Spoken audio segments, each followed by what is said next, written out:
Good morning students. आज मैं आप लोगों को आपका 10वां पाठ पढ़ाने जा रही हूँ, प्रयागः। अब ये प्रयागः क्या है? तो बच्चों, प्रयाग एक जगह का नाम है, ठीक है, एक तीर्थ स्थान का नाम है। उसके बारे में आज हम पढ़ेंगे, ठीक है। आप लोग ध्यान से देखेंगे और सुनेंगे।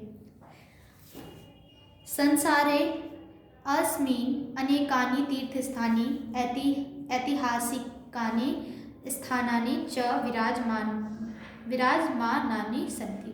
संसार में बहुत अनेक तीर्थ स्थान और ऐतिहासिक स्थान विराजमान हैं। भारतवर्ष के उत्तर प्रदेश राज्य प्रयागराज विशिष्ट स्थानमस्ति। भारतवर्ष के उत्तर प्रदेश राज्य में प्रयागराज नामक एक जगह स्थित है, ठीक है। अंडरलाइन करेंगे इसको।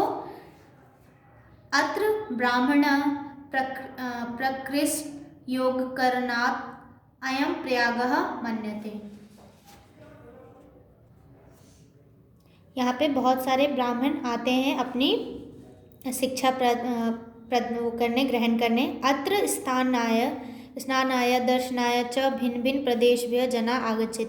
और यहाँ पे स्नान करने के लिए अलग अलग देश से प्रदेश से लोग आते हैं यहाँ के दर्शन करने के लिए। अत्र केचित् स्नानन्ति, केचित् संध्यावन्दनं कुर्वन्ति और केचित् कथां ऋण्वन्ति, केचित् नौकासु विहरन्ति च। कुछ लोग यहाँ पर दर्शन करने आते हैं, कुछ लोग यहाँ पे स्नान करने आते हैं और कुछ लोग यहाँ पे संध्या वंदन करने आते हैं, और कुछ लोग यहाँ पर जो वेद की कथाएं होती हैं वो सुनने आते हैं, और कुछ लोग यहाँ पे नौकाओं पर सैर करने के लिए आते हैं।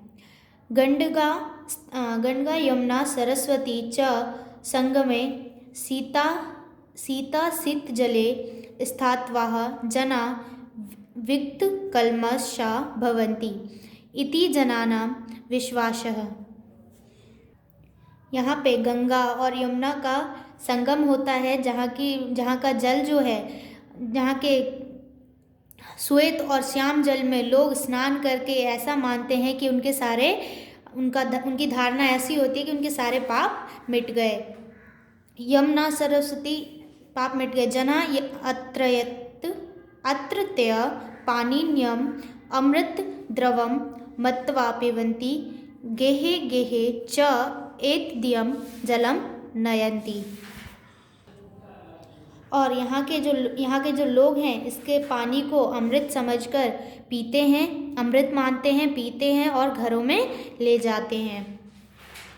शास्त्रकुलं संगमस्य महात्म्यं वदति। देवः समूह अप्सरो वृदं च स्वर्गात् आगत्य तीरेषु च सिद्धति इति मन्यते।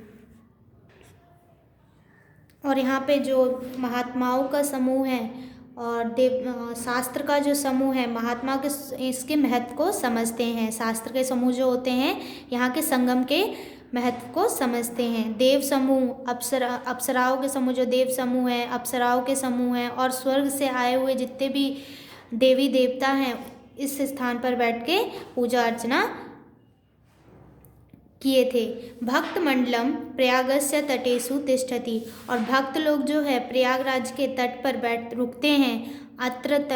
अत्रत्य मृत्तिकां शीघ्रति इमां नमति मुहूर्तम च। और जो भक्त लोग हैं यहाँ की मिट्टी को चूमते हैं, उनकी पूजा करते हैं और पूजा अर्चना करते हैं। अस्माकं देशे इतिहासे प्रयागस्य न केवलं धार्मिक महत्व विद्यते अपितु सांस्कृतिक राजनीतिक च विशिष्ट महत्व विद्यते। देश के इतिहास में प्रयागराज का न केवल धार्मिक ही महत्व है, बल्कि यहाँ पे सांस्कृतिक और राजनीतिक दोनों महत्व है। प्रयागराज का जो है सांस्कृतिक और राजनीतिक के मामले में भी इसका बहुत ही महत्व है। प्राचीन भारतीय संस्कृति निर्माणे प्रयागस्य अप्रतिम योगदानम अस्ति। प्राचीन भारत यानी पुराने भारत के जो संस्कृति थी उसके निर्माण में भी जो ये प्रयागराज स्थान है इसका बहुत ही अतुलनीय योगदान है। ऋषि भारद्वाजस्य आश्रम अपि अत्रैव अस्ति। ऋषि भारद्वाज जो थे उनका आश्रम यहीं पर स्थित था। यत्र पुरा 10 श्रमिताः विद्यार्थिनाम अधितीनः आसन।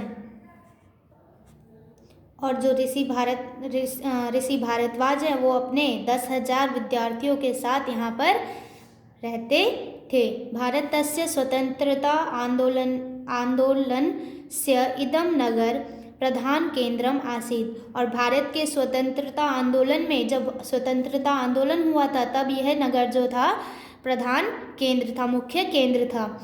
राष्ट्रभाषा हिंदी प्रचारे संलग्न हिंदी साहित्य सम्मेलनम अत्र स्थितम। और हिंदी साहित्य सम्मेलन जो हुआ था उसका भी केंद्र यहीं स्थित था। यह प्रयागराजस्य तीरे वस्ति सह पुण्यभागम वस्ति इति जनानां विश्वासम। जो इस नगर के किनारे रहता है, आसपास रहता है, वो अपने आप को बहुत ही पुण्य का भागी समझता है, ऐसा उन लोगों का विश्वास है। तो मैंने आप लोगों को ये चैप्टर रीडिंग करवा दिया है, आप लोग भी इसको पढ़ेंगे, अच्छे से समझेंगे और जो नहीं समझ आता है उससे कमेंट करके पूछेंगे। Okay, thank you.